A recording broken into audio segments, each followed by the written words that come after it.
Welcome to Reboot. So we're going to talk about a number of things tonight. The first things that we're going to talk about is basically the bad news is what you can't do and why, and then we'll get into what you can and should do and why for life, and give you kind of just a basic overview of how to get started with your reboot successfully. So you won't necessarily be starting your reboot tomorrow. A lot of people come and they're like, okay, I'm starting tomorrow morning. And unless you've rebooted before, which some of this group has rebooted before, but unless you've rebooted before, it's really a good idea to make sure that you have a lot of your food prepped and you familiarized yourself with some of the foods because they may be different than you have used in the past. So during reboot, we are going to avoid 28 days of alcohol, caffeine, gluten, dairy, and all mammal milk. So not just cow dairy, but all mammal milk, no goat's milk or whatever. Red meat, pork, sugar in all forms other than whole fruit, and GMO oils. So we're going to go through the reasons why for each of those and what those are actually. First of all, reboot is temporary. A lot of people look at this as something that is a really strict 28 days, and it's a learning experience. So what you're trying to figure out is, am I intolerant to anything, or is anything that I've been eating particularly inflammatory to me or not? And there are some things that you'll find out, some people are perfectly fine with gluten, some people are perfectly fine with lactose, and some people aren't. The things that you are going to learn is that some things are inflammatory to everybody. And it's those things that I like to have people continue on with avoiding for life. So even though the really strict portion of reboot is only 28 days, hopefully what will come out of this is a lifetime of change, and you just learn to be a clean eater. So the first two things that we're going to avoid during reboot are alcohol and caffeine. So caffeine is out because, first of all, it does have, it puts your liver to work. And during any cleanse, you want your liver to be highly functioning to help to detox, help to get some of the toxins that you have taken in foods and environment prior to now, to help get them out of your body. Also, caffeine does mask appetite and energy levels that are true. So after the first 3 days of reboot, your energy levels likely will come up. Most people's energy levels come up for the first 3 days. They might be a little questionable. And once your energy levels come up to what would be normal, it's nice to actually see what they actually are without enhancing that with caffeine. Alcohol is out for obvious reasons. Again, you want your liver functioning properly, and alcohol does not fit into any cleanse. So gluten is out for a number of reasons. But basically, gluten is one of the things that we're testing to see if we remove it from your system, is it going to be something when you put it back in that you experience a problem with? So people that have been, even tested to find out if they're celiac, and that test comes back negative, that doesn't mean that you don't have some inflammatory reaction when you eat gluten. So even people that have been told, you don't need to avoid gluten by the doctor, that doesn't mean that it's not a good idea. So doing this cleanse will really help to answer that question. And for a lot of people, that's the only answer they need, whether you're celiac or not. If you find out you have an issue with gluten, it should be avoided for symptoms, but also for inflammation, which we'll get into a little bit more. So avoiding,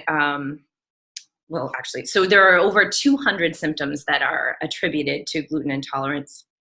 And it's, all of the symptoms that you think of when you think of gluten intolerance, the belly stuff. And then there's also a lot of skin issues. They can exacerbate neurological disorders, ADHD, autism, and Asperger's disease are exacerbated by gluten if there is a gluten intolerance, because it exacerbates leaky gut. So there's a whole number of reasons to take it out of your system to see if you have any of the classic symptoms yourself. So gluten continued, here's all the things that it can. So there's over 200 symptoms. They're listed in your book, and they're listed here. anything that you are consuming that you have an inflammatory reaction to, that you continue to consume, inflammatory changes over time, or inflammatory foods over time, cause inflammatory disease, chronic inflammatory disease. And chronic inflammatory diseases are like cancer, diabetes, Parkinson's. The list is enormous. So basically, a lot of people associate aging with inflammatory disease processes, which is actually not a very good way to think of aging. So the natural state of aging is not ill health. The natural state of aging is a slowing down, definitely, but not necessarily slowing down with illness, and certainly not as prematurely as what is consistently the state of affairs for particularly Americans, but really it's widespread, it's worldwide. The Western diet is largely responsible for this, this chronic disease process that we're all in. So when any organism dies, the cells of the organism become very acidic, and it stimulates the microbes and fungus and bacteria of the universe to start the decomposition process and return it to Earth. When you eat inflammatory foods, whether they're inflammatory to you or they are just inflammatory in general, it causes an acidic state in your body. And that acidic state in your body signals that same exact process as in a dead organism to start that decomposition process. So basically, by eating inflammatory foods and staying in that chronic inflammatory state, you're basically you basically have started prematurely decomposing.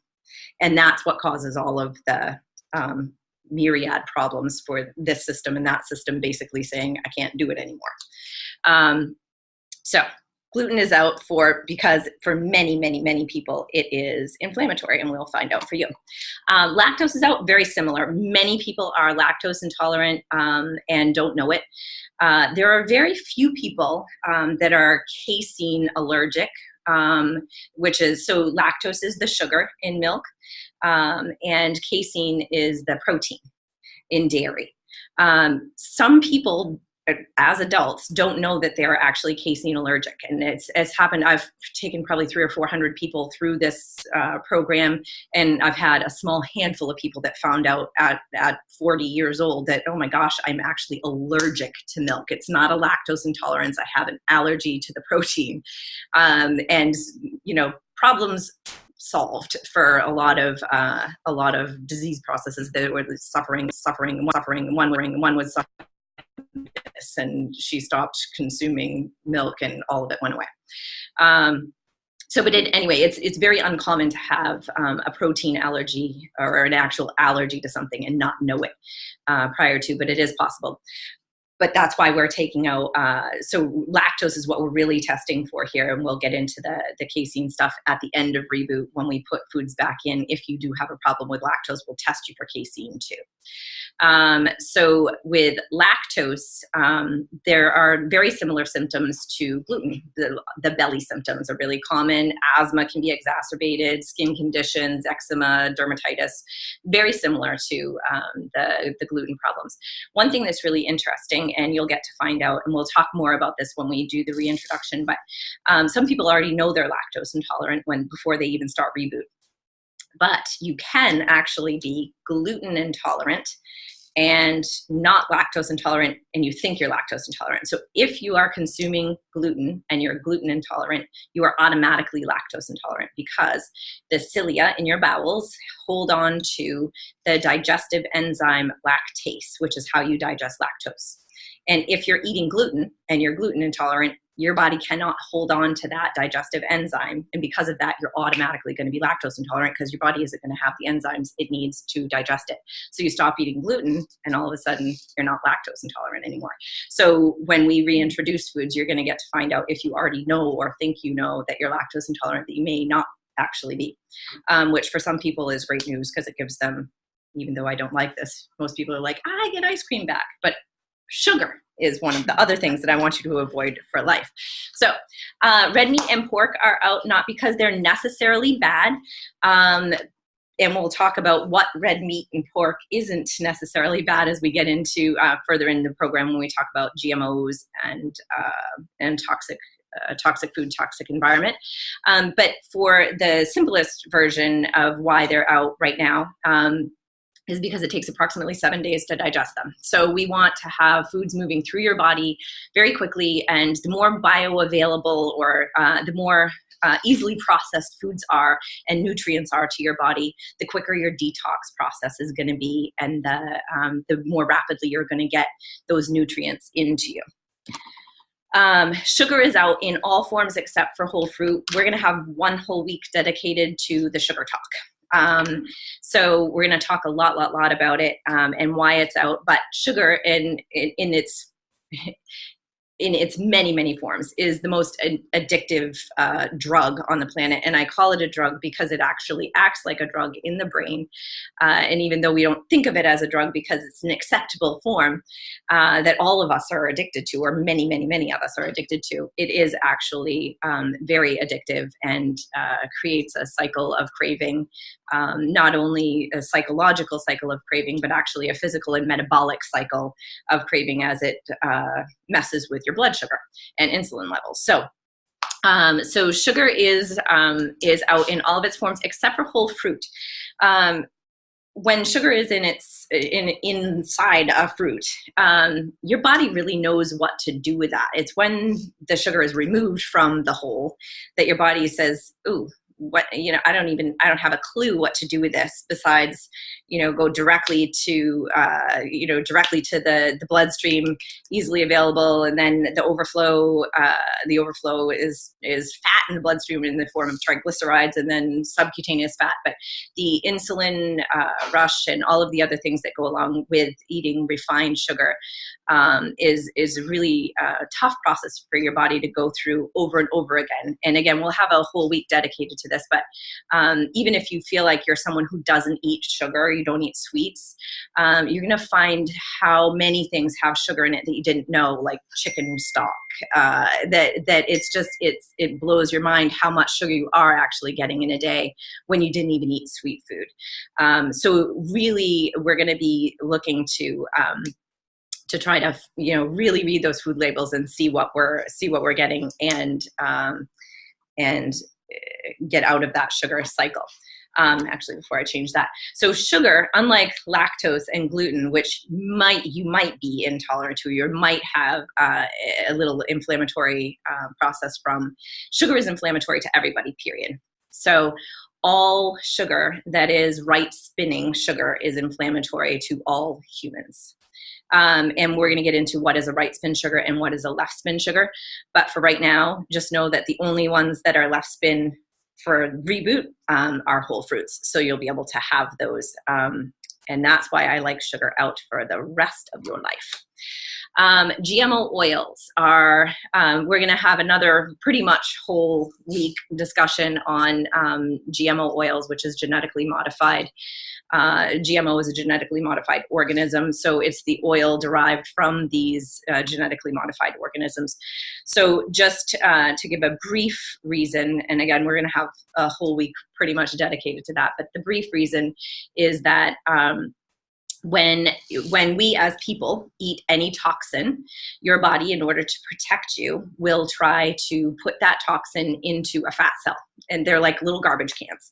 And it protects you from, to a certain degree, if your body can handle, if you haven't got so much that it overflows, if your body can handle it, it puts it into a fat cell to protect you from the toxin crossing the blood-brain barrier. Okay, so when you don't have any more room in this fat cell, your body will make another fat cell and another fat cell, which is really problematic when you think about the state of obesity and you think about how toxic some of our foods are. It's really no wonder when you look at that this process is actually happening. So just like humans do with putting toxins in fat cells, plants do the same thing.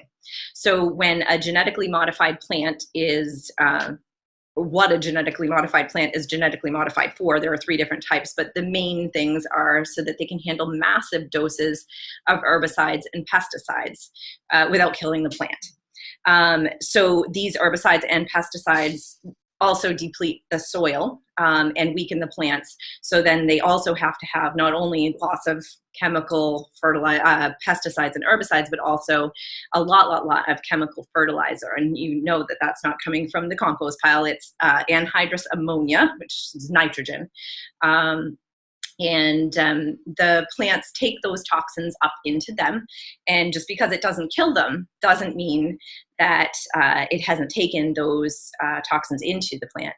And then for the most part, that plant tries very, very hard to put it in its fat cells, which are then the oils. So when you're consuming GMO oils, you're consuming large amounts of concentrated chemicals. The plant itself is a large amount of concentrated chemicals, but the oil is particularly bad. So it's highly inflammatory, omega-6, and again, we'll get into a lot more of that. But just a fun fact, as I said, one of the things that they do is use the anhydrous ammonia. So to grow 1 acre of GMO corn, it takes 100 gallons of anhydrous ammonia as chemical fertilizer to grow 1 acre of GMO corn. So you just look at like what a 1 acre plot looks like and picture backing up a tanker truck and spraying, and that's just the fertilizer, and eating anything, let alone, I wouldn't even walk on that soil, let alone eat anything that was derived from it. And these are things that we just as consumers don't typically know. So GMO oils are out, hopefully for life. I'm just going to touch briefly on the Dirty Dozen. This is kind of more of a preference. So this isn't necessarily like a reboot thing that you have to, get organic this and organic that, but just so you know. So this is not talking about GMO foods and non-GMO foods. This is talking about just conventionally raised fruits and vegetables versus not conventionally or versus organic. So conventionally raised would be meaning they use the chemical pesticides, chemical fertilizers, so on and so forth. So taking GMOs aside, when you have, let's just say, a non-GMO plant, which is hardly ever happening anymore, but a non-GMO plant, like let's just say an apple. So apple trees, when they spray a pesticide on an apple tree, the tree actually takes it up and the pesticide gets inside the fruit, or the fruit takes it into it through the skin. But it's a systemic pesticide. So there's no way to wash that apple and get it off. So the fruits and vegetables that take pesticides up systemically, or really allow the pesticides to permeate the skin, the highest amounts are in the Dirty Dozen. So the Dirty Dozen are foods that really, for life, for your health, you should really avoid buying anything but organic. So the Dirty Dozen are the 12 most contaminated, and they're listed here, and apples is one of them. Yeah, apples is one of them. And then there's the Clean 13, which are when you're talking about non-GMO foods, because sweet corn used to be on this list, like corn on the cob. But corn on the cob, of course, is now all GMO. So I took it off the list.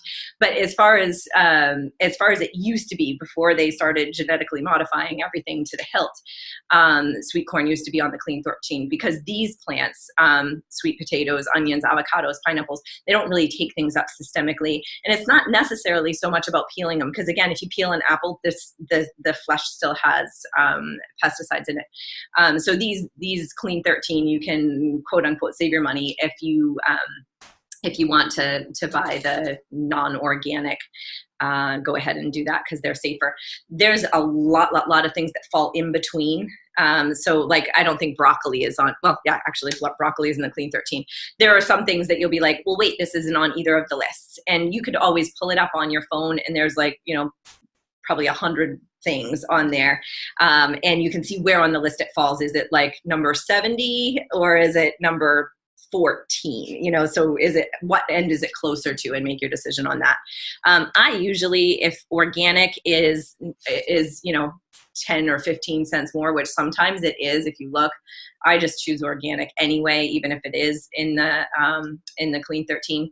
And if it's outrageously expensive, like if strawberries that are organic are outrageously expensive, I just don't get strawberries this week. So, so it is kind of a bummer when you can't have the things that you want because they're just priced out of your range. But it really does make a difference. But as far as Reboot is concerned, this is a decision. So I just like to have that in there as an education. So away from the bad news of all the things that you can't have, now let's start talking about the things that you can have and should have, not only during Reboot, but then to continue on for life to really boost your health. So during Reboot, you can eat all vegetables, all fruits, nuts, gluten-free grains, non-GMO oils, fish, which includes seafood, turkey, chicken, and eggs. Your gluten-free grains, again, are oats, rice, millet, amaranth, and quinoa. So foods actually are very, very causative for disease, but foods are actually very very curing as well. So if you stop eating the foods that are causing the disease, that's one half of the equation. But if you start eating foods that are power foods, superfoods that are nutrient dense with micronutrients. So most of us think of our foods in the macronutrient sense, which is, you know, your fats and carbohydrates and protein, and people get all hung up on those numbers like I can't have more than this many carbohydrates a day or whatever. So when you look at your food from a macronutrient standpoint, it's very different than when you look at your food from a micronutrient standpoint. Micronutrients are your vitamins and minerals. So what is that food bringing to the table besides the protein? So when you look at the vitamins and minerals, there are only 51. So only 51 vitamins and minerals that we know are important to the human body.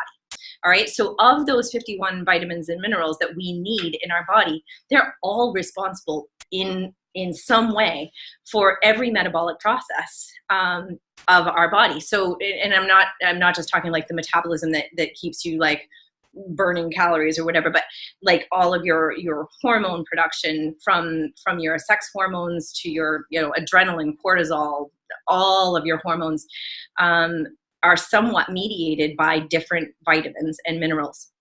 So the lack of any of them is going to cause a myriad of problems because there's only 51. There's thousands of metabolic processes that happen in your body every single second. So without any of those, or a deficiency in any of those 51 vitamins and minerals, causes eventually a knock-on effect where your system starts to break down. So take out the toxic foods and take out the foods that that are causing the inflammation. Again, half the equation. The other half is to try to boost our nutrition, micronutrition, in order to start having all of those processes work again.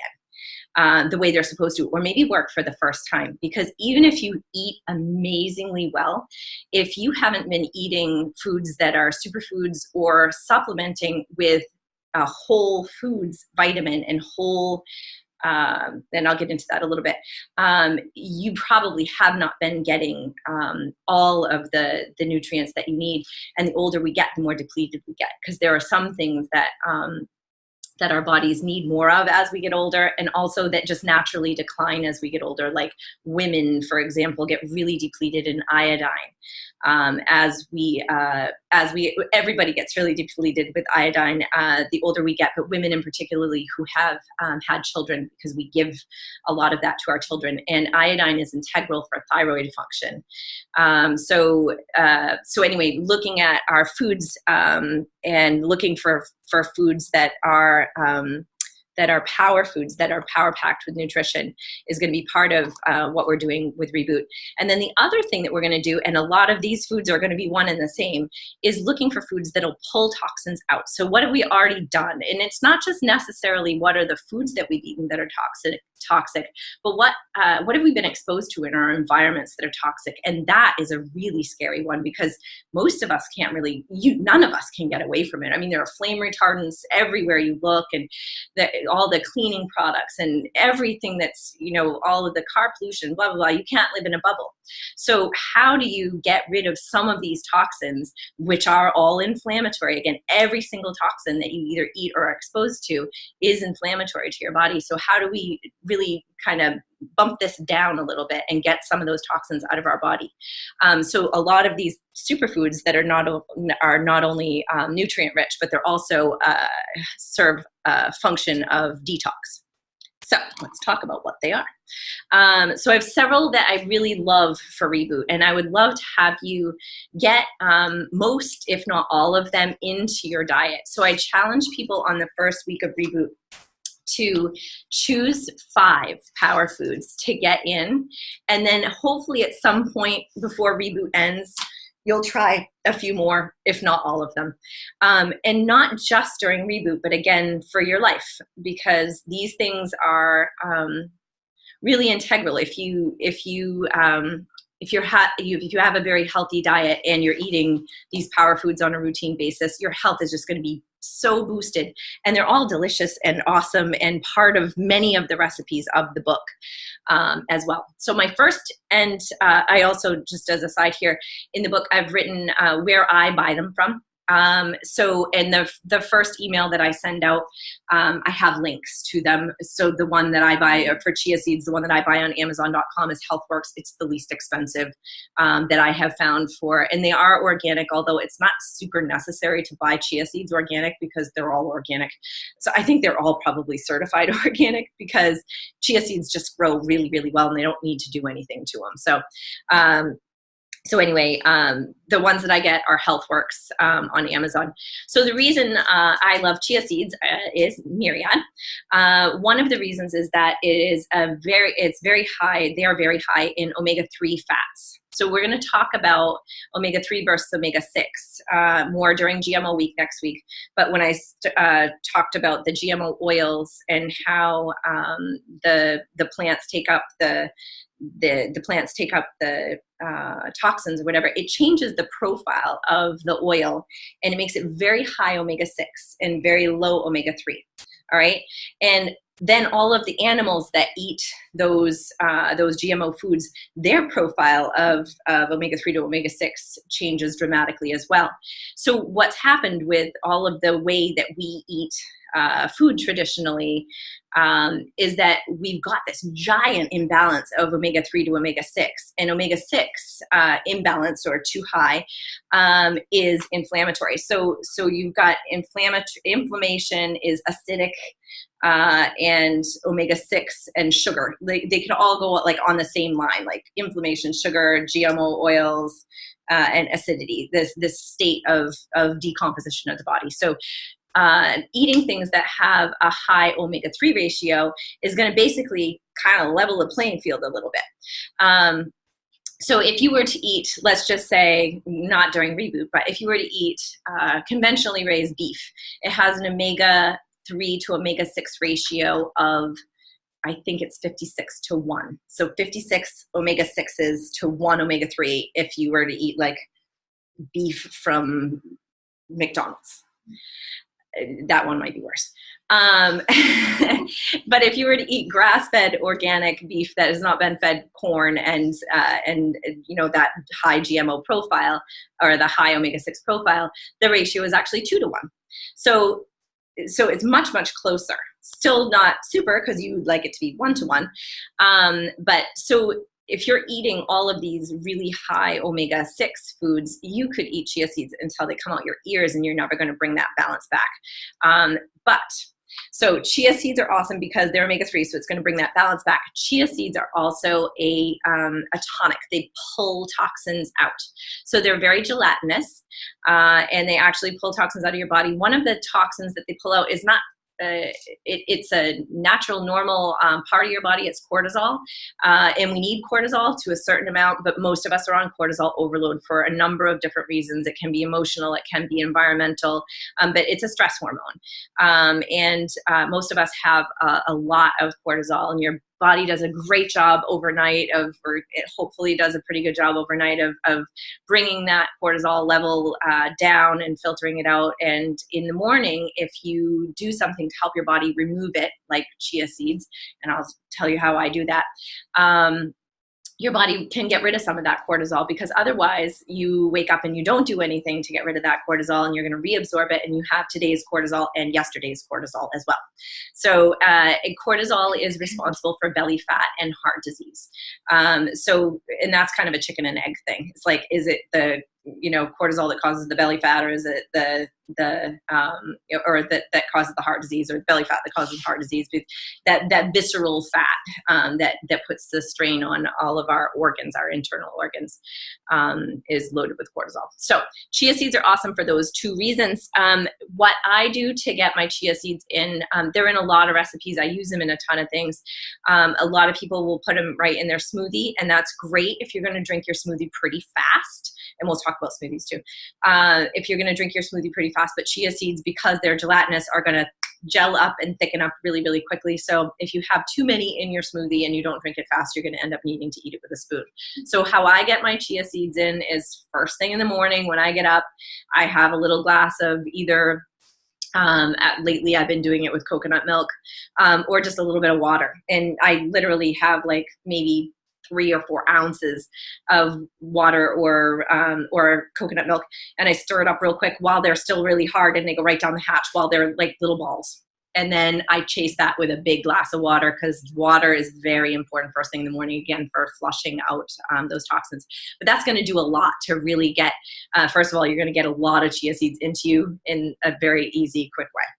And then you can go ahead and use more in your smoothies and whatnot throughout the day, or your sweet foods.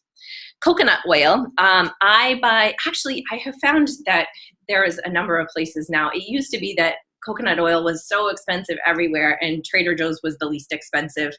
But now, I have Trader Joe's still on here, but Whole Foods coconut oil is about the same. The 365 is about the same as Trader Joe's.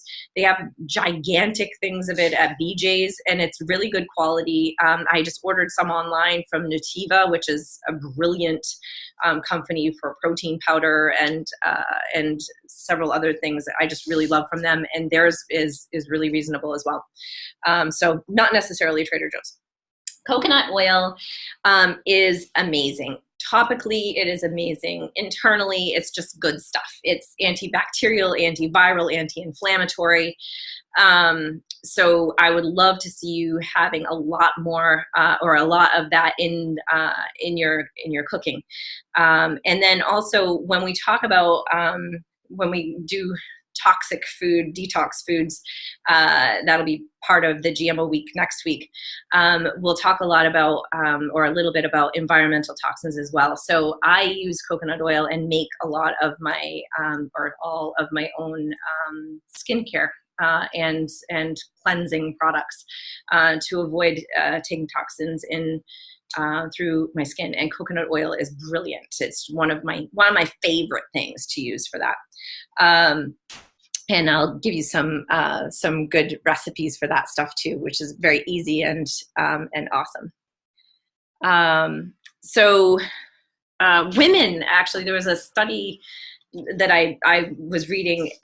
There was like a group of, let's say, 25 women who there was the women who added coconut oil. They all had the same diet. The women who had coconut oil in their diet versus the women who didn't have coconut oil in their diet, everything being the same. All of the women who had was a tablespoon of coconut oil a day in their diet lost weight, and their blood pressure and cholesterol improved. And it was like over the course of 6 weeks. I don't have all of the statistical data, but just it was good. People are afraid to add too many fats, and what I'm doing this high fat thing and think of it as a negative thing, but it's not. It's eating fat doesn't make you fat, and fats are very important for brain plasticity and just keeping us moving well. So don't avoid them. Cacao is probably my favorite. They're all my favorite, but cacao really is. So cacao is raw cocoa, the raw chocolate bean. It's the most nutrient-dense food on the planet unless it's cooked. So when you hear, you know, dark chocolate is good for you, it would have been if they didn't roast the cocoa bean. But when it's raw, when it's in its raw form, as soon as it's heated above 98 degrees, the nutrient profile really starts to go down with chocolate. But when it's in its raw form, it is amazing, and it tastes exactly the same as the roasted bean would taste, or almost exactly the same. It's what you do to it afterwards that makes it taste like chocolate. You know, you have that semi-sweet baker's cocoa, and it's not going to taste any better than raw cacao, but if you do sweet things to it, then it's awesome. So if you like chocolate things, which there are several recipes in here, chocolate is going to be one of the things that you should have every day. So again, this is one of those micronutrient dense foods that I would love to see you getting at least a couple of tablespoons a day. So there's a recipe for healthy chocolates. You can make smoothies with it. The healthy chocolates are awesome. I would recommend, if you're going to try the healthy chocolate, and I would definitely recommend you do that, but I would recommend that you wait until days 4, 5, or 6 to get the sugar off of your tongue that you currently probably have, simply because it is not going to taste good right now. Like my son will not eat them, and he loves chocolate, but he's like, those are gross. But if he ever rebooted and got that sugar and all of the additives and everything out of his little system, then he would probably find that they would taste much better. And that's what typically happens. And it is sad to say that my son is one of these people that isn't rebooting, although he does a lot of good stuff. So if you don't like the taste of chocolate, but you still want the benefit of cacao, you can get cacao nibs, which is just the bean cracked up. And it doesn't really impart a chocolate flavor to anything. They taste a little bit like dirt. So I throw them in my smoothies, and you don't really taste anything at all. So if I don't want every smoothie to be a chocolate smoothie, because it's a very overpowering chocolate. If you don't want every smoothie to be a chocolate smoothie, if you want it to be a berry smoothie, you can use the nibs in it and get your cacao that way, without making it taste chocolatey. Cacao is also a mood elevator, and we all know that, right? And it has, what else was I just going to say about it? It's just all good. It has all kinds of really great antioxidants and flavonoids and good stuff for you. Almonds are great for you. All of the nuts, actually, all nuts and seeds are fantastic for you. I'd love to see you get them in. And I just have almonds on here because almonds are cool in that they decrease the glycemic index of the food that you eat them with. So they not only have a really cool nutrient profile of their own, but we're going to talk about during Sugar Week those beneficial eating patterns. And one of the things that you want to try to avoid is eating foods that have like this high sugar impact. This is, again, after reboot. You can do whatever you want during reboot, but foods that have a really high sugar impact that are going to really drive your blood sugar up.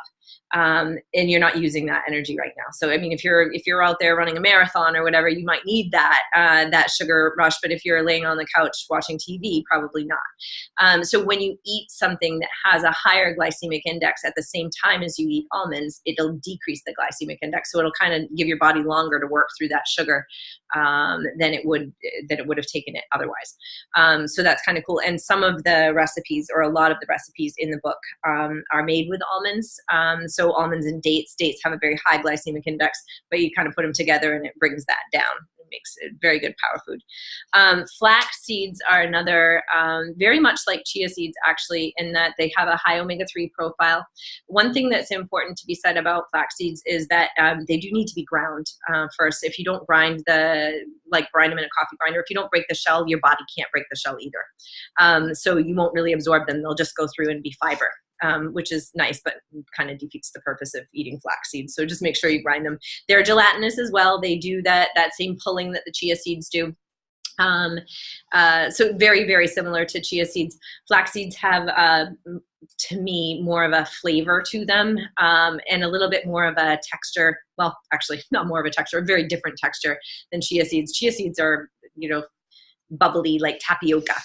So some people don't like that, where flax seeds they would prefer, and some people prefer chia seeds. I personally prefer chia seeds because I don't really like the flavor of flax. So it's just that one's just a, choose. You can have both of them if you want, but they both bring approximately the same thing to the table. Aloe vera is really, really cool. Aloe vera, again, is gelatinous, like the chia seeds and the flax seeds, and you can buy just the juice. And beware here, because there's a lot of juices out there right now that are aloe vera juice and lots of sugar or corn syrup and stuff. So that's not the ones that you want. You want just the straight up aloe vera juice. I buy mine at Trader Joe's. I know they have it at Whole Foods as well. At Trader Joe's, if you're looking for it, it's in a square container and it sits down underneath the bubbly water. So I'm going to tell you a recipe, and it is in the book on, I believe, page 13 for green lemonade, that will use the aloe vera gel, and you'll need that same bubbly water that's right above it on the shelf at Trader Joe's, so it's conveniently located together. So aloe vera is gelatinous. It pulls the toxins out. It's also very alkaline. So when we talked about the body being in an inflammatory or an acidic state, again, we want to bring that acidity down, and we want to bring some alkalinity into the picture. So aloe vera is very alkaline, and it kind of brings that balance back, or can help to bring that balance back and bring us back down to an alkaline state, where we're not going to prematurely decompose while alive. So aloe vera also has a number of nutrients that are great. Its nutrient profile is fantastic. But the reasons why I like it is that it's gelatinous and that it's alkaline. So I'm going to skip ahead one superfood to the chlorophyll, because this is the green lemonade that goes together. I need to just change this and pop the spirulina out of there. Chlorophyll is amazing stuff.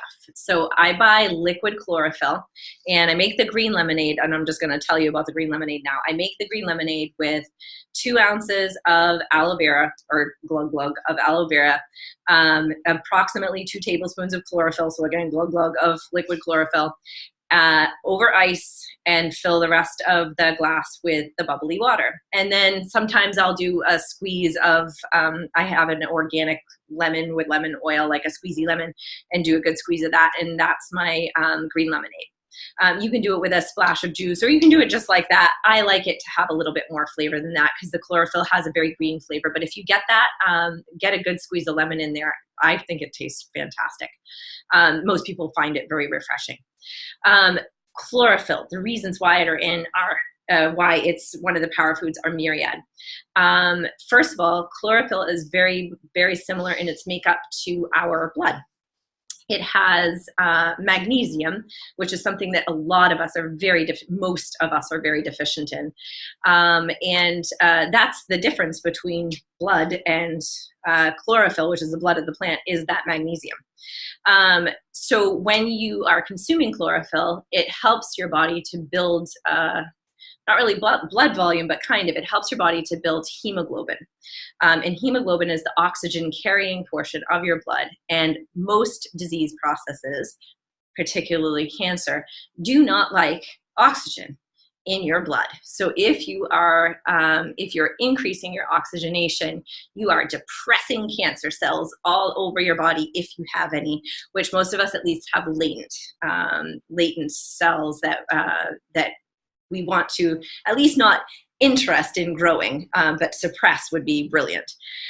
So chlorophyll also chelates, or pulls out of our body some things that we can't do on our own. Like there's no way to, like, time isn't going to get these things out, or like if you stop consuming these things, they won't just go away out of your body without something helping them out. And those things are the heavy metals, or metals in general. So arsenic, lead, mercury, aluminum, uranium. So we take in a lot of these things environmentally, and we don't even know it.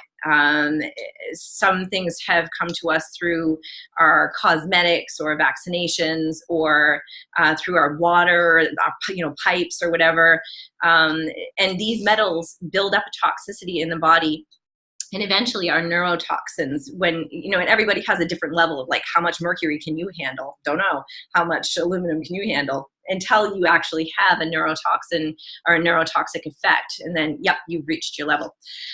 So there are very few ways to get those metals back out. Chlorophyll is good at it.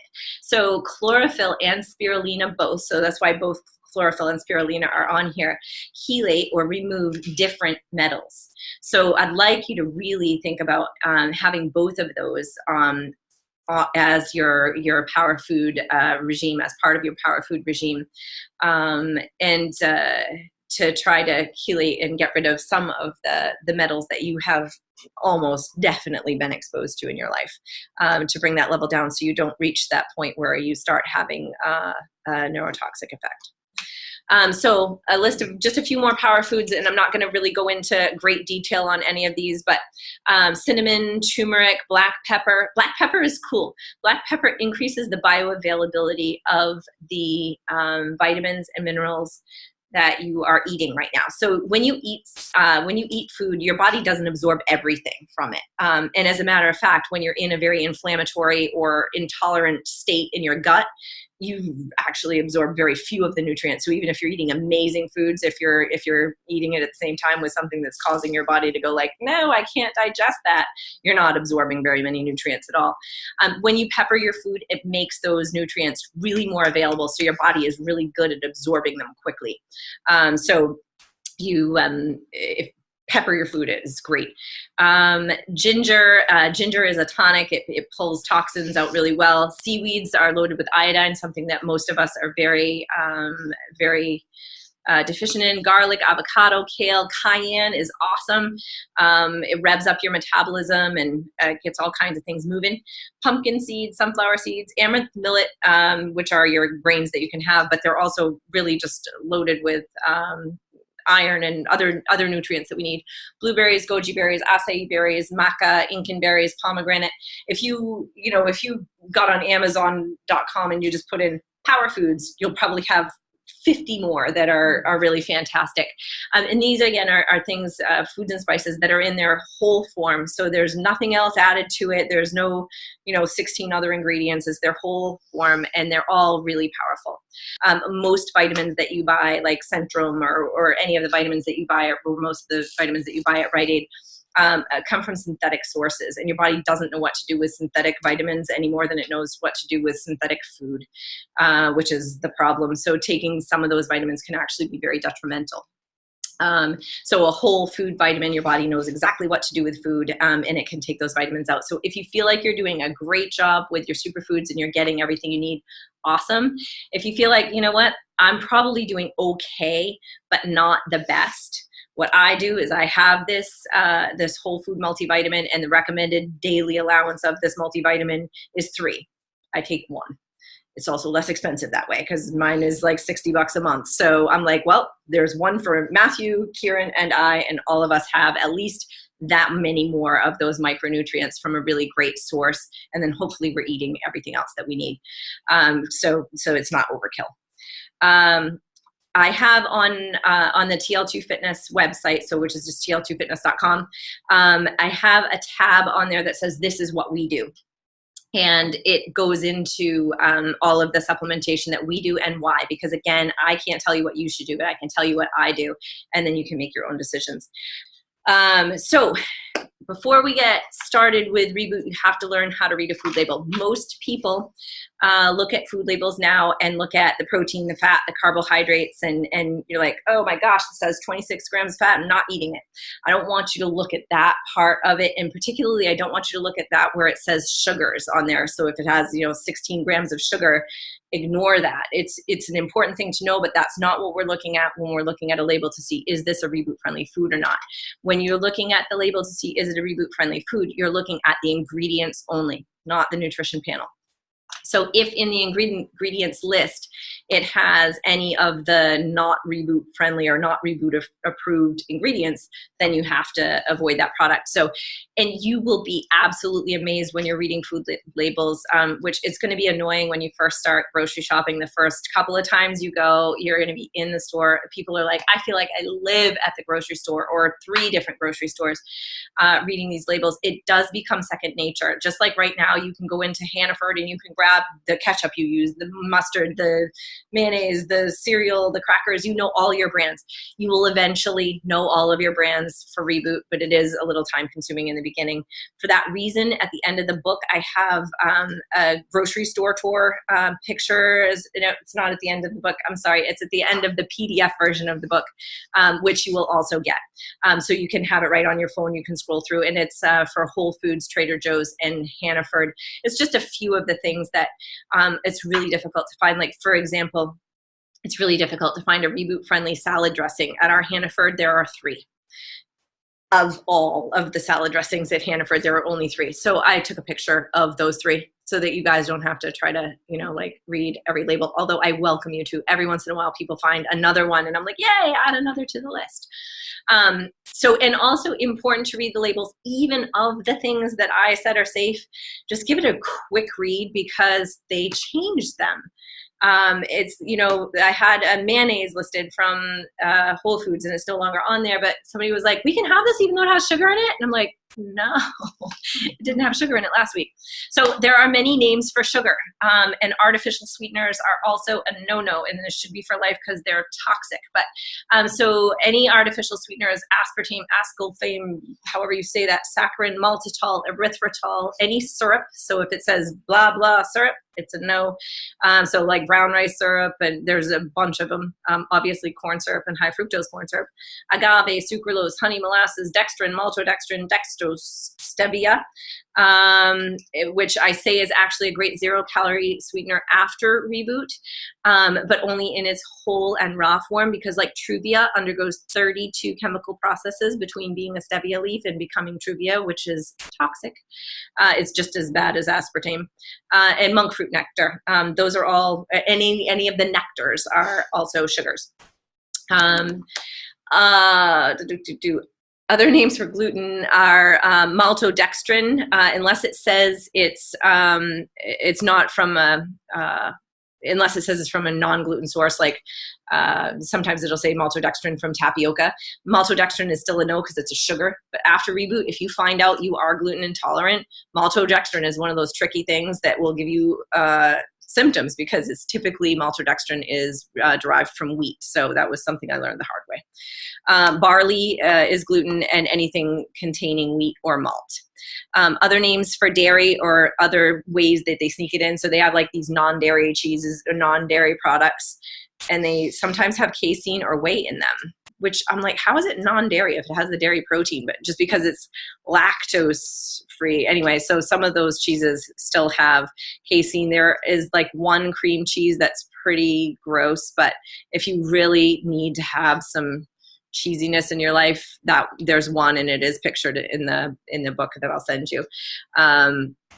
So that doesn't sound like appealing to anyone, I'm sure. This is just that same thing again. So before you get started with Reboot, I recommend the preparation. So I have several of the recipes and what pages they're on that are really the winners. These are Reboot. Everybody loves them. They're easy to make. They make a lot, so they're great leftovers. They freeze well. The baked oatmeal, there's like 20 different versions in the book. Well, maybe 10 different versions in the book. They're all really good. Some are a little bit more difficult than others. Like, if you have to chop apples instead of just pouring in frozen fruit. But they're all relatively easy. And the thing with the baked oatmeal is you make it on, let's say, Sunday, and you've got breakfast for the whole week, and you don't even need to think about it. Baked oatmeal is awesome. It's not like oatmeal. It's more like a brownie. So you can like cut it and take it with you, which is awesome. The kale and buffalo sausage soup is definitely a huge winner. The chicken fajita soup and the mulligatawny soup are also absolute favorites. I would make one of the soups, or even 2, but one of the soups before you start. I would make the oatmeal or as you're getting started. one of the soups. I would make the butternut squash salad, or one other. If you look through the book and you're like, no, I want to make the red lentil dip, or I want to make something else that you can have as like a side dish, or with lunch salad or something like that. And then I would make at least one, if not two, of the reboot friendly desserts. My favorites are the brownies and the caramels, which is why they're on there. The desserts are typically frozen. So you make them and freeze them. And that way you've got them. I eat the caramels are really, really soft. So you almost have to freeze those, and then you can eat them right out of the freezer. It's really important to have a few sweet foods, sweet things made up ahead of time, because, at midnight when you're feeling sorry for yourself, you can have 2 caramels and you're going to be fine. And feel free to do that during reboot. I would get on and order some of the more difficult things to find on Amazon. So those things being cacao, chia, and chlorophyll, particularly the cacao, the chia and chlorophyll. Again, actually the chia is pretty important too, but I'm hoping that you'll do chia and chlorophyll, but the cacao is in most of the recipes. And actually the chia seeds are in a lot of them. There are condiments that are absolutely fantastic, and they're all reboot friendly. It's difficult to find them. They have a few of them at, and that's new salad dressings too, that they have at Hannaford. They're by Tessa May, or Tessa Mays. They're in the refrigerator section. They do have a few of the salad dressings at Hannaford now. They have more of a selection at Whole Foods. But if you want other condiments, they have ketchup, barbecue sauce, buffalo sauce, mayonnaise, chipotle or Chesapeake mayonnaise. They're all really good, and they're all reboot friendly. I would just get on tessamays.com and order them. You can do like a multi-pack, and their teriyaki sauce, everything is reboot friendly, and it's all really good. So if condiments are important to you for variety, or just because condiments are probably one of the most difficult things on reboot, because everything contains sugar or milk or both, or gluten. So I would really recommend getting on and doing that. And if you have a buddy rebooting with you, the shipping and handling is, probably like $8 for no matter how big your order is. So if you share it with a buddy, that's always a good way to do it. So make sure that you get some other staples in the house. So get some, nuts, and some, you can get blue corn chips, get a few things, your fruits and everything. So get everything together before you start rebooting, so that you don't get to work on Tuesday and feel like, oh my gosh, I don't have enough food with me and I can't do anything. And then you're going to go over to Dunkin' Donuts and that's the end of reboot for the week. So just really be prepared. It's really not that difficult. Your family will likely like all of the things that you're making, so you're not going to be cooking things for everybody. I call it Matt does reboot plus cookies, because he eats all the food that we eat plus his food. So there's really, I'm not cooking 5 different things. It is a lot of prep though. I won't lie. It's definitely, especially if you are not a person who is used to cooking, it's definitely a lot of prep to get started.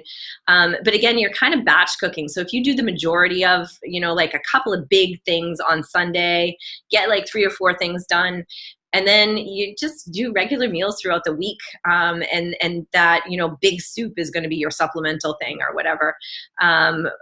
So, you can still have, make a spaghetti sauce that doesn't have any sugar in it and do gluten-free pasta. So you can still have spaghetti. You can still make, grilled chicken and a baked potato, or you can make home fries with chicken sausage, as long as you read the sausage and make sure it doesn't have sugar. Most of them do. So, make home fries with sausage and eggs and have that for dinner. And that's what I had for dinner last night. That's why that came to mind. So you can do so many things. Most of your grilled foods, all your grilled vegetables, is not a steak on the grill, but any chicken, fish, all of that. So it's really pretty easy and probably not all that much different than you've been eating. It's just really being cognizant of making sure that those bad ingredients or not reboot friendly ingredients aren't in there. And then the only other thing I have to say about reboot is that, 2 more things. One is, don't feel like you need to limit yourself. If you are hungry, eat. Even if you're like, oh my gosh, I'm eating so much. The first couple of days particularly, you probably will want to eat a lot. You'll go through the the detox stuff that's going to make you a little hangry. And I guess that's the other part of this that I wanted to say. Most people don't start rebooting until Sunday or Monday, and where we are meeting on Wednesdays, if you do start on Monday, by Wednesday, you are probably still not going to like me all that much. The first 3 days of reboot are usually difficult. So you might experience headaches. Some people experience nausea, usually low energy. Best things to do to get through that are to eat as much as you want, because that makes you happier, and drink a lot of water. If you're a coffee drinker, again, you probably will experience some headaches, or you may experience some headaches as you get the caffeine out of your system. But to replace the ritual, you can do herbal teas. So baby yourself. If you're feeling like, take a book and go take a bath or something, do something special for yourself while you're going through the 3 days of I'm not going to say misery, but the 3 more difficult days. And on day 4, you really are going to start feeling better. Exercise is a really, really great way to kind of move some of this through you too, especially on day 3. If you exercise at like 4 o'clock on day 3, it is going to be like an amazing shift where all of a sudden, that's what I hear from everybody, is like the fog lifts. And then on day 4, you're going to start having clarity. Your brain clears up, your taste buds change, your mood should get better, and your energy should get better, and everything will be honky-dory for the rest of reboot.